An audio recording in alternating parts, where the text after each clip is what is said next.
Today, you're going to be playing a game called Lotto. You and your group will get a game board, which is shown here. You will also get game cards that have numbers written on them. You will also have markers to put on your game board. Each player should take turns picking up a game card. For example, I picked up the game card that says 2 on it. I will look at my game board in front of me and find a word that has 2 syllables. I found the word alive. Alive.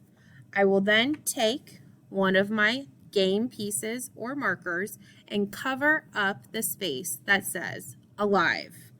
Then another person in your group will take their turn on picking up a different number card. Do this until your entire game board has been filled.